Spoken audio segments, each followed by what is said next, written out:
My name is Frank Hodek, and today, July 14th, 2014, I am pleased to have the opportunity to speak to a respected British and international law librarian who is a frequent attendee at AAL annual meetings, Julian Winterton, better known as Jules. He's both the director and librarian of the Institute of Advanced Legal Studies at the University of London. Our conversation is part of the Oral History of Law Librarianship project, a component of the Spinelli Law Library Reference Shelf on Hine Online. The setting for this conversation is the Hine Suite at the Marriott River Center Hotel in San Antonio, the site of the 2014 annual meeting of the American Association of Law Libraries. Jules, it is a great pleasure for me to speak with you today about your life and career as a law librarian. Thank you. It's a real honor to be here. Well, we're pleased to have you. Let's begin by learning a little about you personally. Can you tell us about your early life, where you were raised, your family background, and what your childhood was like? Sure. I was born in a small town called Itchen in the county of Hertfordshire, and it was a small agricultural market town. When I was very young, they still took cows through the streets to the market. I guess my father was an accountant in a family-owned flour millers, and I was an only child, apart from a constant companion who was a bulldog, and I went to an academic type school, played a lot of sport, played a lot of rugby football, until I was too old to do that, which was about 18. That finished me off. Very good. What do you like to do when you're not working? What are some of your hobbies, passions, pursuits outside of your professional career? Well, of course, I get a very limited time to do anything else but work. Well, that's not quite true. It feels like it sometimes. I'm sure it does. I used to do a lot of hill walking, rambling, countryside rambling. I don't get so much. I think it's because I don't get so much time now. Either that or the legs are getting a little stiff. Travel is the big thing for me. I love to travel. I love to go to exotic places. We'll talk more about that later, I guess. But, Absolutely. But yeah, travel is a really big thing for me. I didn't leave England, I think I'm right in saying, until I was about 16. So as a family, we never travelled overseas. My father used to say that the only time he'd been abroad, he was dumped in the water on Omaha Beach. Oh, and that was that sort of put me off a bit. Yeah, it certainly put him off. Yeah, apart from that, sounds a little decadent, but wine. I belong to a wine society. I'm really pretty interested, not too expert, but pretty interested. So we go along to wine society meetings and go on wine trips. Recently went to Germany and had a wonderful time. Nice group of people. Excellent. But I guess the thing that takes up most of my time is starting really late. I've got a son who's about 6.5 years old, and so a lot of my pursuits are sword fighting and video games and stuff with him, which is great fun, but a bit different from before. Well, that sounds fascinating. I'm sure it fills up your life, and there's nothing like children for that. Well, now that we know a little bit about your personal life, can you tell us about your educational and professional training, and perhaps any early career aspirations you might have had? Sure. Well, the first thing I wanted to be that I remember is I wanted to be an archaeologist. Huh? And that was before I could spell it, but I wanted to be it. And then pretty early on I wanted to be a librarian, and I don't really know how that came about. I mean, I was an avid user of the local public library, and maybe it was just that. Yeah. Or maybe it was a sort of slight obsession with arranging things. But so that came early on. And after that, I guess I went to University of Kent at Canterbury. It's a wonderful place, really beautiful. And I did Latin and English, sort of mainly literature based, some history, philosophy. And I went then to be a graduate trainee at the Institute of Classical Studies, which sort of almost combined the archaeology with the librarianship, and that worked well. And I had wonderful experiences there. I got a, if I can take the time to tell a little story. Please, absolutely. The director of the institute was a fascinating guy, and what he did, I wrote a little article about it, slightly tongue-in-cheek, but he unwrapped crocodiles. And there was, in Alexandrian Egypt, there was a sort of worship of animals, including crocodiles and cats. Okay. And they either mummified or made models of these things, and they were kept in the temples, and there were thousands and thousands of them. And they were made by wrapping papyrus. And it was used papyrus. It was written on. Oh. And yeah, so if you use the right techniques, you can unwrap them and you can read the writing still. And there were lots of them in the British Museum basement. And the director of the Institute of Classical Studies would take them, get them unwrapped, decipher them, and discover lost pieces of plays and poetry. And I always thought this is transmission of knowledge. This is information retrieval on a whole different level. So I had a wonderful, wonderful time there for a year before I went on to library school.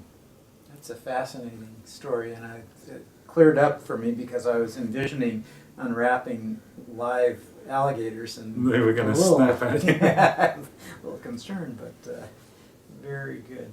So tell us a little bit about the library school training that you had. Curious as to, I don't know if you would be able to compare it with the training that goes on here in U.S. schools, but I think our listeners would be interested to know how it's taught in England. Sure. It was, interestingly enough, it was at a place called, it was in Manchester, Manchester Polytechnic, and at the time there was a two-tier system of higher education. You had universities and you had polytechnics. Polytechnics taught trades and professions, but weren't academic as such. They've since then they've been merged. They're all universities. They all do the whole range of teaching. I really liked the course. I liked Manchester. It was a fascinating place. And in fact, I did quite a bit of work on local history there because it was the origins of the trade union movement, Sure, yeah. Industrial Revolution, and so forth. So great stuff. But they had a real speciality in communication studies. And so librarianship was treated as an aspect of communication studies. And we did a lot of interesting stuff. We did group work with observers, trying to categorize people's interventions in a group discussion, that sort of thing, and mass communication and media and so forth. So they really extended the boundaries of library and information work a lot. And there was traditional stuff. I believe there were cataloguing lessons, which I'm still trying to forget, but you know. So traditional reference services, bibliographical services, that sort of thing. But I must admit, I spent most of my time on the fringes of librarianship, as it were. And yet probably that is no longer the fringe. Absolutely, Yeah. absolutely. So they were ahead of the game. Yeah, I think so. That's I think so. It could have been just chance, but they hit on it. Yeah. Great. So I believe your first professional position after receiving that postgraduate diploma of librarianship in 1977 were in serials and acquisitions at the Institute of Advanced Legal Studies, then assistant librarian at Queen Mary and Westfield College at the University of London. So you worked in law libraries long before you received your law degree in 1990. Was it by chance or more systematic plan that led you to law libraries and law librarianship? Okay, it was a lucky accident. And I mean lucky, yeah. Yeah, you're right. I decided after library school that I wanted to work in an academic library. I'd prefer to work in a research library. But I didn't focus on law at all. In fact, I had little involvement with law beyond when I was at university, I knew quite a few people in the law faculty and felt really sorry for them. And, but that was my only contact with law. I mean, nothing's taught at school that would be really relevant at all. But the job came up. It was in the Postgraduate Research Institute. So I went for it. And I had a great experience there because they rotated staff. They didn't say, okay, you're a serials librarian, you're going to stay in the serials department forever. But they moved people around. I worked not only serials and acquisitions, I worked in reader services in interlibrary loans. So I had a nice broad experience at the institute that I ended up back at later on. Great. So did they do that intentionally so that there would be cross training, or did they just think that we want everybody to know at least something about all aspects of the Yeah, no, institution? you're right. It was a very deliberate policy to round out people at the sort of entry-level professional grades. And I mean, I'm sure it benefited the organisation. It's a relatively small library. I mean, there's around 25 staff, 25 to 30, I guess you'd say. And almost everybody works in one big open plan area. So they interact really well. So, and everybody works on reference inquiry desk and that sort of thing. So there's not such firm demarcations between the jobs, and you don't have sort of back of house people who never see daylight or whatever. So that was good for me. I mean, I got to grips with all aspects of librarianship that way. Well, and again, I would almost say that was ahead of its time as well, because I think a lot of American libraries are moving more as those lines have become blurred. Yeah. And so very good. By chance or plan, you were in good situations. Well, you mentioned that you in 1991 you came back to the Institute of Advanced Legal Studies as librarian and associate director. First of all, because I know that some of the people who will listen to this oral history may not be as familiar with the Institute as others. Can you tell us a little bit about the mission, the structure, the relationship with other institutions, or even its location of the Institute itself? Sure thing. Well, I can tell you, and first of all, I ought to say that although I said it was all chance, by the time I became law librarian, I guess it was law and politics librarian at Queen Mary College, as it was then at the University of London, I decided that I was fascinated with law. And that's when I did a law degree. And I did it at the what's called the external system of the University of London. It's now called the International Academy. And it's a way of registering, working for a degree, taking examinations and so forth, being awarded a degree by the University of London by part-time study that you can do while you're still in full-time employment, which is a wonderful system that many people, including some law professors at London University, first got their law degree. So that was a very deliberate move because I thought, yeah, I love law. I'm fascinated by law. So that's and that was my introduction back to the Institute of Advanced Legal Studies. And we'll come back to that in a second. But you've raised a point that raises a question for me. So you're saying that you were fascinated by law. Great. Did you also here in the U.S., a lot of people will say, well, I needed that degree if I wanted to advance in the profession, if I wanted to reach the goal that I had in mind. Is that true as well? Yeah, it really is. So that was a deliberate move. And it seemed to me that although very few people in the UK, at least at that time, probably still actually, have a law degree when they're a law librarian. That's pretty rare. Most people who get the law degree go into the profession. They wouldn't choose to be a law librarian for whatever reason. And so it was rare, but I thought if you want the top job, one of the top very few jobs in the UK in law libraries, you really got to have a law degree, at least. So that was a deliberate decision. I think it contributed to me. I'm sure it contributed to getting the job you just mentioned as librarian at the Institute of Advanced Legal Studies. I can't see how they could have appointed someone without a law degree. Okay, good. But nevertheless, let's not forget that you were fascinated, as you said, by the study of law and by the law itself. Absolutely. I don't think I could have. I completed the law degree 3 years part-time, and I wouldn't have stuck the course if I hadn't been fascinated. There were some people, I'm sure, who went into it just with the goal of the fancy car at the end of it or whatever, and they didn't have a real interest, and it was much tougher for them. In fact, a lot of people didn't make it. Right. Yeah, because that's a challenge to be working full-time and also pursuing that degree. Mm-hmm. Yeah, Oh, it yeah. takes some stick-to-itiveness. Well, I had asked you before, and maybe you can now fill us in a little bit more about the Institute itself before we start talking about your particular role and activities there. Sure thing. Institute of Advanced Legal Studies is a very peculiar body that doesn't fit in any category. It's part of the University of London, but it's got a national mission, national and international mission.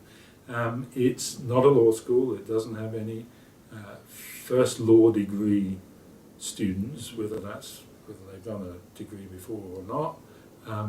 Nobody who hasn't studied law before will be a member. Its mission is research, promotion and facilitation. So it's not necessarily doing the research itself, it's being a national facility that people can use for whether it's meetings, seminars, workshops that we put on and bring scholars together, whether it's publications, training.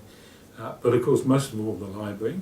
It's, I think, I hardly like to say it, but one of the world's great legal research libraries, and that's been a facility for all universities in the UK and worldwide. It's a very international place. We get scholars from all over the world visiting, spending their sabbaticals, just dropping in for a week as they're passing through London. So it's the most wonderful place to work because you get to meet all these people from all over. Yeah. It's so that's its main mission. Got to say also, it's got subsidiary activities. It does support postgraduate taught course students. These are people who've done a law degree doing an LLM, and the University of London LLM program is gigantic. It's crazily big. I mean, there's about 1,800 students on a 1-year LLM course. Wow. Yeah, they're not registered with the Institute.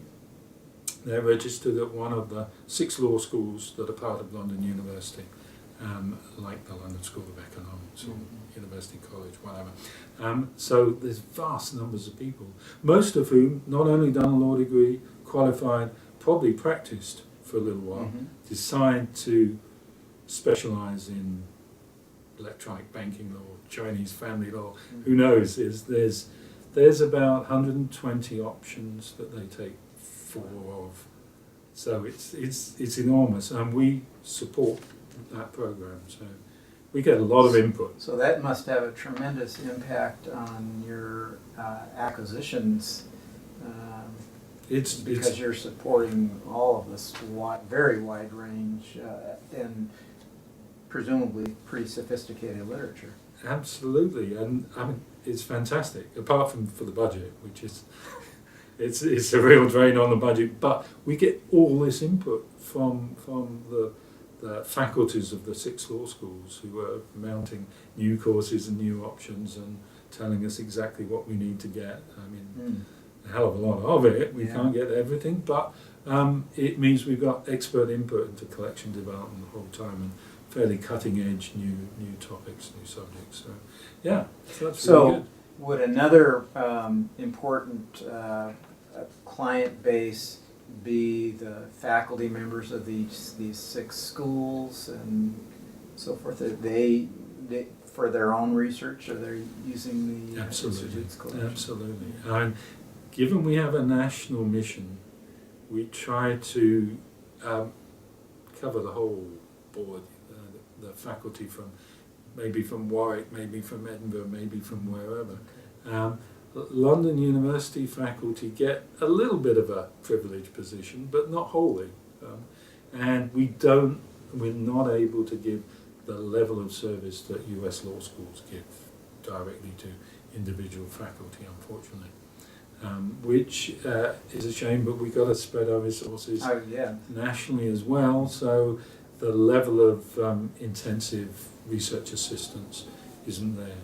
I remember when I was at Queen Mary, there was an exchange arrangement with University of Texas at Austin, and people would come back and come to my desk and say, right, well, I now expect this, that, and the other. You know, they do that at the Tarleton Law Library.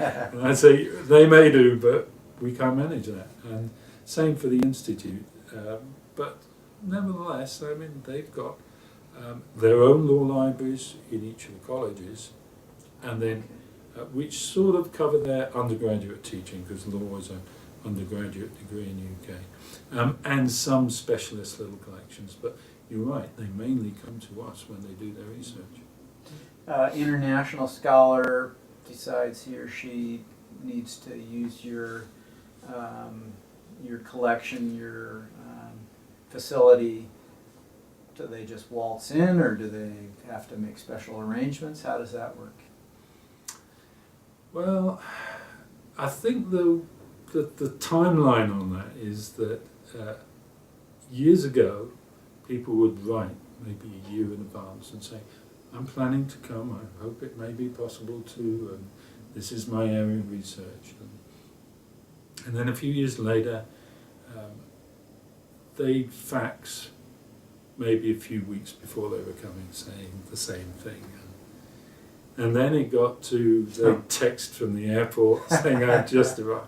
And now they more or less walk in the door. And that's absolutely fine. So we get scholars from all over the world, and they will just, I mean, some of them email in advance and make arrangements. But you're not going to turn someone away but you've never someone heard would from. just come and say, I'm on the faculty at Buenos Aires or wherever, I've come here for 4 weeks.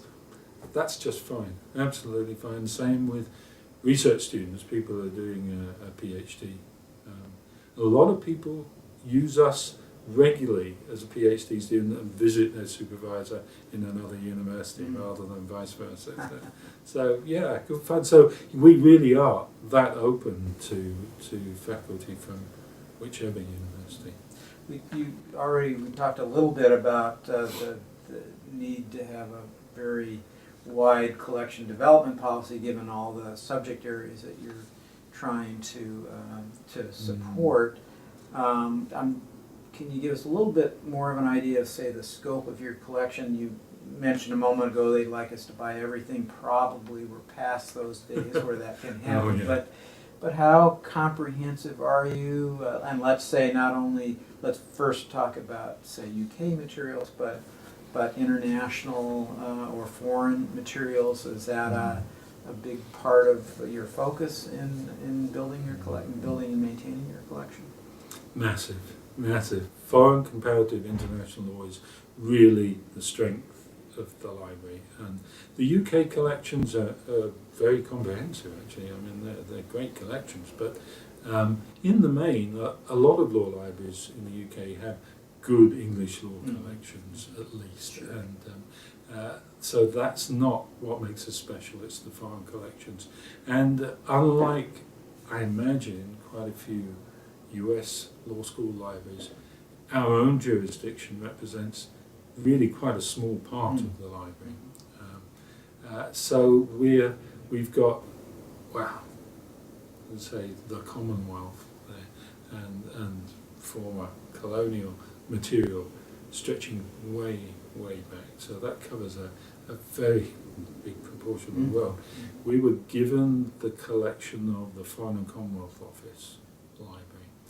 And that library and its sort of predecessor libraries was very, very important, because wherever people set foot overseas and grabbed land, and established government and so forth, then started making legislation, they had to send a copy back to London, I guess by ship, slowly. Yeah.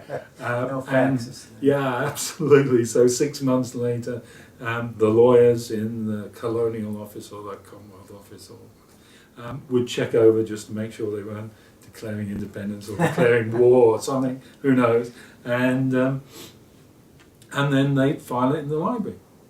And so we've got 17th century legislation from the Caribbean, we've got legislation from the very first year that the town of Sydney was established. Wow. Well, you know, it's a wonderful collection. So that's Commonwealth, and we'd always been very strong on law reporting from the Commonwealth. So those collections they may be the strongest anywhere in the world. Mm-hmm. We've got great collections for Europe, not so good for Soviet Eastern Europe, but where the London School of Economics specialised in that, so that was okay. So good collections for Europe, good collections for Latin America. For the UK, great collections of US law. The areas where it's non-Commonwealth, Asia and Africa, we have very selective collections. I was going to say poor collections, but very selective collections because it's a deliberate policy, because next door to us is the School of Oriental and African Studies. And so for all those languages that we can't cope with, so we don't have Chinese law very much at all, Japanese law, Thai, whatever, but they do.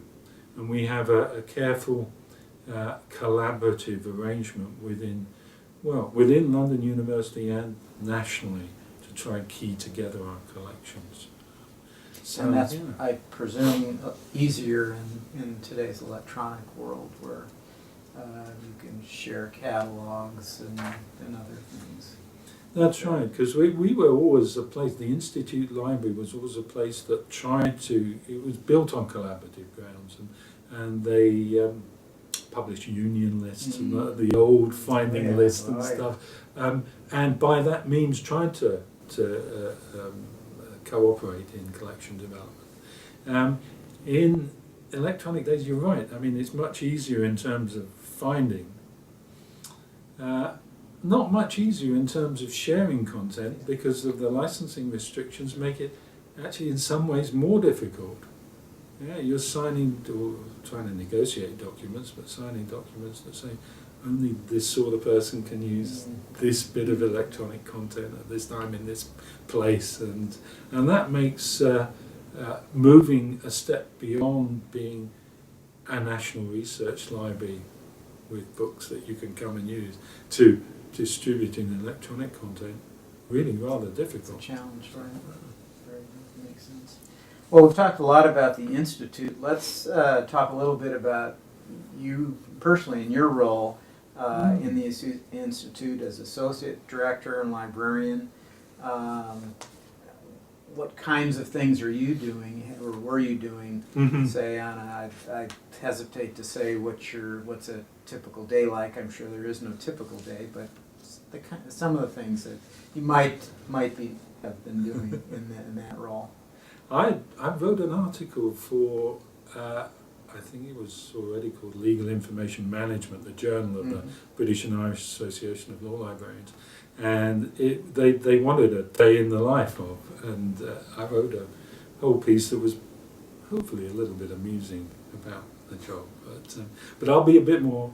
Well, can I be a bit more serious here? Yeah. Actually, I wanted, if I can, to use a quote because I was like this, and it's from the Law Library Journal, a AALL publication, but back in, well, I've got here 1949, and this was Professor Edward Bade, and he was saying, he was talking about the requirements of the American Association of Law Schools with regard to law libraries and law librarians.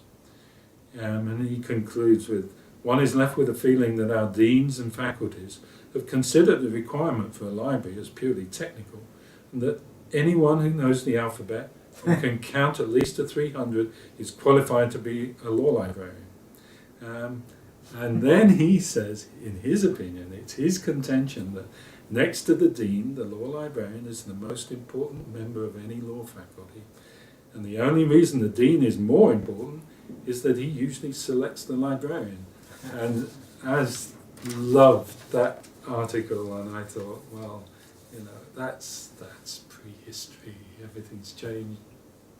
But in some ways, there are some attitudes that are really embedded with faculty and with some of the bureaucracy associated with law schools. And I think one of the biggest jobs that I had coming in as librarian at the Institute was advocacy, was relating to people, getting to know people, trying to get the respect of people, and trying to tell them that a library is not a book repository. And I know we've moved way beyond that, but still there are attitudes there that need to be changed. And so I was trying to say to them that the library has a role in information management that's much wider than what their concept of a library is, and that there's a range of innovative services you can provide. And it might be legal information literacy and skills training, it might be publication of research tools, it might be a whole range of activities that they don't consider part of the library somehow. So even witin development of curriculum or in delivery of the virtual learning environment, virtual research environment, in terms of a range of other training that's not strictly information literacy but might be technology based and so forth. Mm-hmm. That's the sort of role the library can play. You've got a big resource there and you're not using it to its full extent. So the advocacy, and of course in the process fighting for funds, that was the biggest part of the job, in my opinion. So plenty more. We've developed whole ranges of research workshops with various associates, with the British Library, Socio-Legal Studies Association, Society of Legal Scholars, that bring together academics, archivists and librarians, and they've been really important in sort of cross-fertilisation and mutual respect and realising we're doing a lot of the same things. Mm-hmm. So, I mean, that's aside from strategic planning, financial planning, human resources planning, succession planning, information systems planning, etc., etc., etc., which a lot of sort of management level stuff. Sure. But the people side of it is by far the most important, I think. Very good. So, just to remind us of where we are, you became the director of the Institute in 2013. And so I'm wondering if, perhaps in a more broad way, is your work, as the work of the Institute changed since you returned there in 1991? Picture 1991 and now 2013 and beyond. How is the Institute different, if it is? Yeah, I guess in terms of library, in terms of academic, certainly library, the whole huge change to electronic. I mean, I still think the basic principles are the same, and the delivery is different, but you're still dealing with people and attitudes, move to, I mean, take specific examples, big procurement of new library management systems, growth in usage up till pretty recently where it's flatlined a bit, I guess, in terms of physical usage, but number of students, both PhD level, LLM level, number of faculty changed enormously. Diversity of student population from all over the place. The LLM is, let's say, over 80% overseas students. Wow. I mean, it's huge. So, and the cultural diversity, the ability diversity is enormous. So that puts some different pressures on your staff, I would imagine. Oh Oh yeah. Luckily, our staff are diversified at the same time. Great. Faculty, there's enormous numbers of faculty particularly from other parts of the European Union. So there's more mobility in the teaching staff and research staff. So they're big changes. Yeah, a whole lot different. Still in the same building, what I'm saying. Yeah. Although we've been able to do some things to the building, but yeah, resources haven't kept up with demand. There's no doubt. So, as part of the University of London, is that where your primary source for your resources, or supported in other ways? Well, that's a complex question. Of course, it would be. As soon as it's to do with money, it's complex and maybe deliberately so. We're part of a group of research institutes. So there's the Institute of Classical Studies, where I worked way back. There's an Institute of Historical Research and so forth. There's 10 institutes, and they form now part of a School of Advanced Study, which is part of the Central University of London.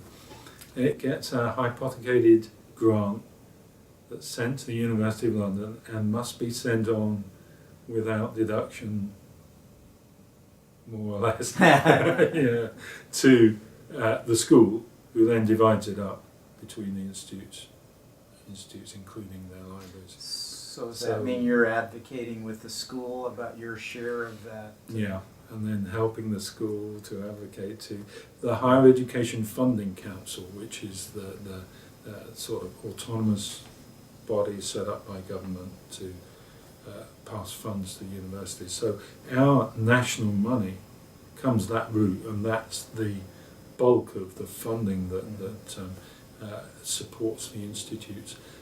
But it's not dynamic.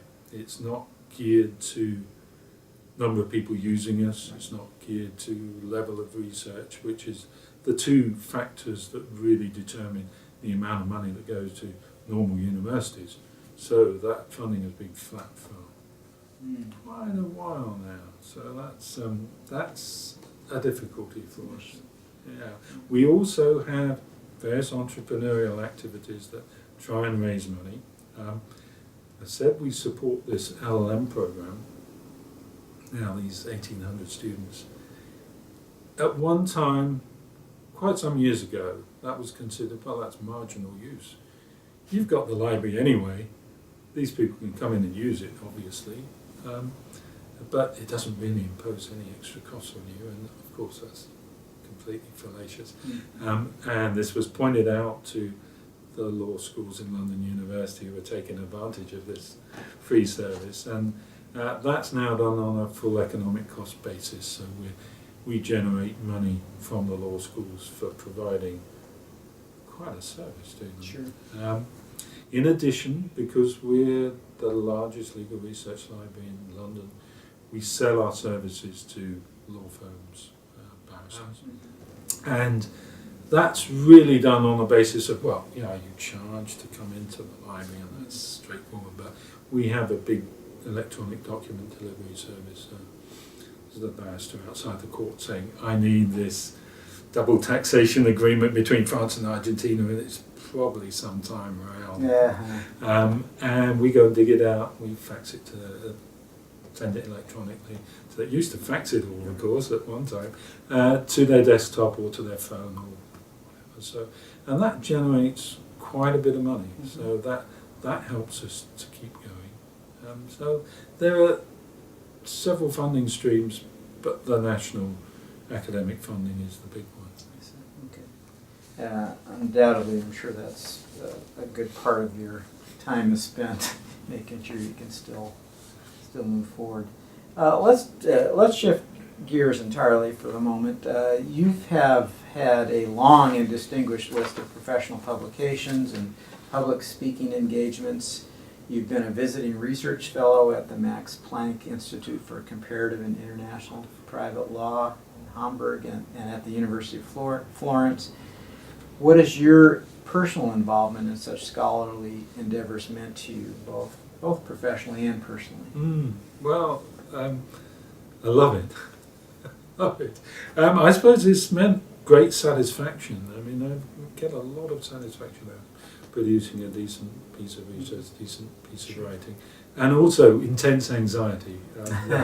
I do it to myself, and I keep saying I won't do it, and then I say yes, and there's plenty of time to produce this article, and then suddenly there's 3 months and 2 months, and but still, I enjoy it, and also there's a sense in which you get better insight into the process of research.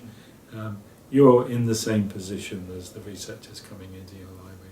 You're scrabbling around for citations, and so you're experiencing the services yourself, and you're experiencing the sort of What works process. and what doesn't. Yeah, that's right. So that's important, and I guess there's an acceptance by the academic community too, that they can see that, I mean, as long as what you produce is decent, then they're going to say, okay, well you're sort of honouring one of us. You can understand what we're doing. We can appreciate what you're doing. That means it's much easier to talk to them, and that's really important So too. perhaps that feeds into that advocacy issue that you were talking about before. You established some credibility with the scholarship, and now they're going to listen to you more. And That's right. Absolutely. Yeah, absolutely. And I always feel that that's one of the huge benefits of staying in law. Because, I mean, there was a time in my career, because I got the job as a librarian at the Institute, reasonably young, long time ago obviously, but when I was reasonably young for the job. And when I'd done it for a few years, I did think about, should I go into university librarianship? Trying to apply. In fact, I did apply for 1 or 2 jobs as a university librarian. And I'm not saying I would ever have got any of those jobs, but when I did go to the interviews, I sort of felt that it was, although it was a bigger job in professional terms, it was more limiting in other terms. You lost that connection with the subject that you really enjoy, and gives you access to all sorts of academic processes that you wouldn't otherwise have.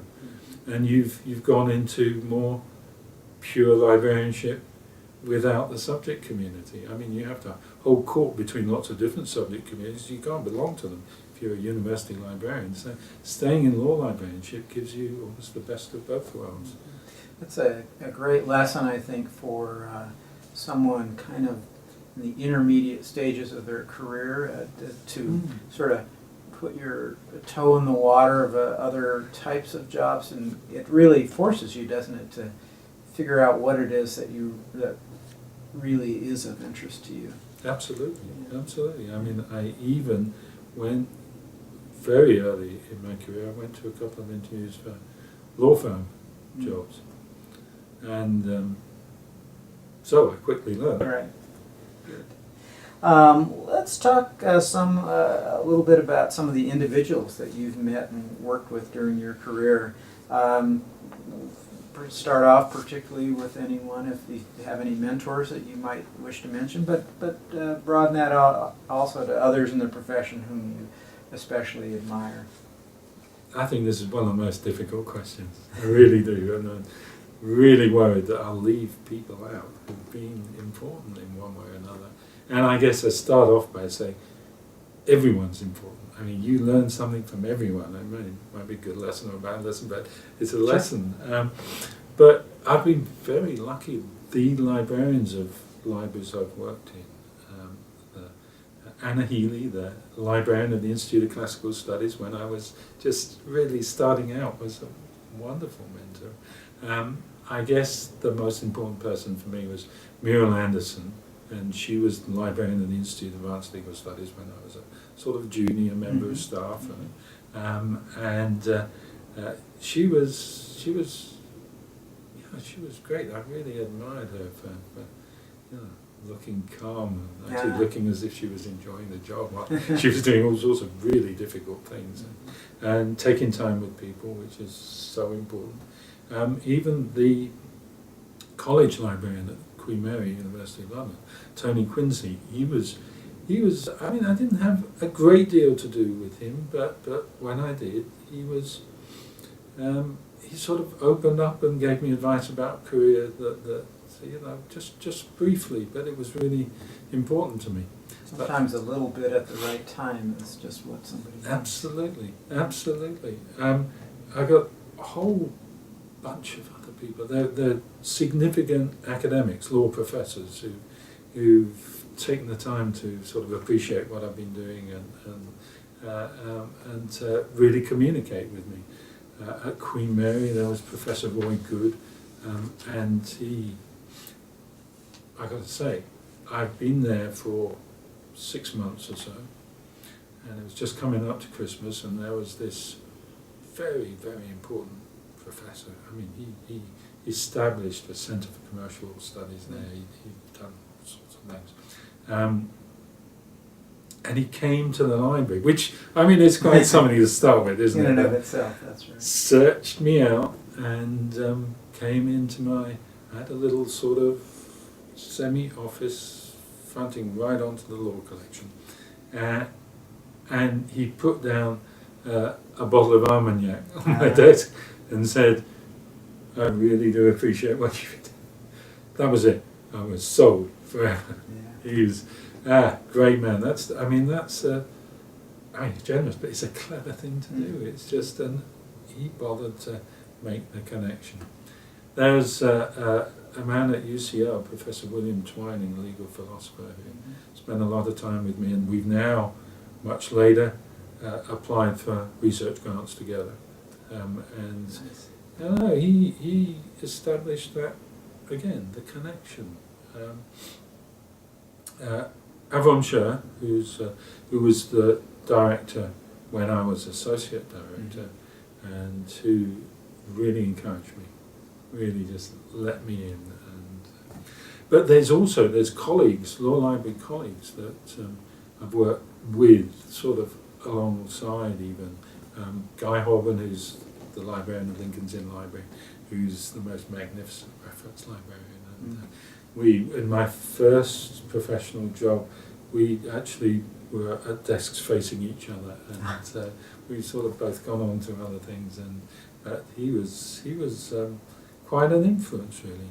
Olga Knudsen, the librarian at the Max Planck Institute in Hamburg, again, learned certain things from him. You know, you don't take everything, but you learn certain things, and certainly I learned lots of jokes from him. That's really important.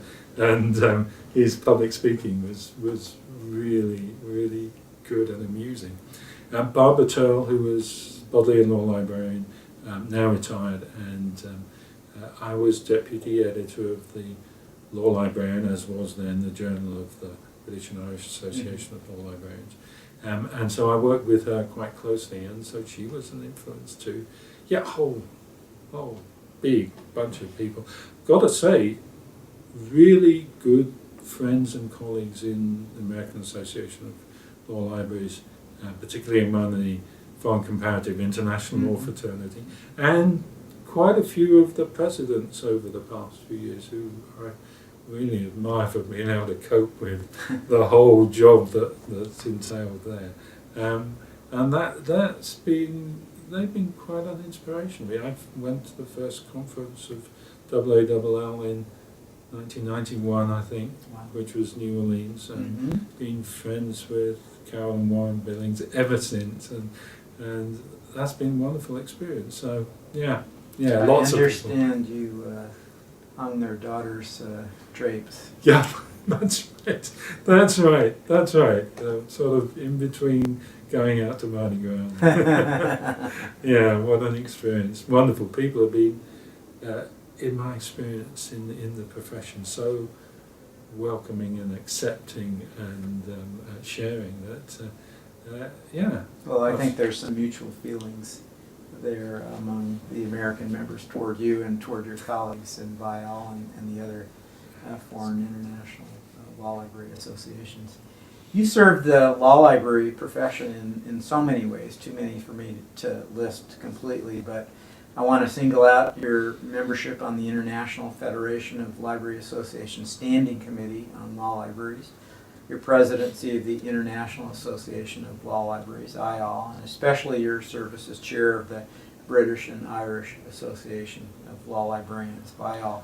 Can you tell us a bit about your involvement with these and other professional organizations, and more generally why you've chosen to be so professionally active? Obviously you have a very busy job just within the Institute, but you've done so many other things outside as well.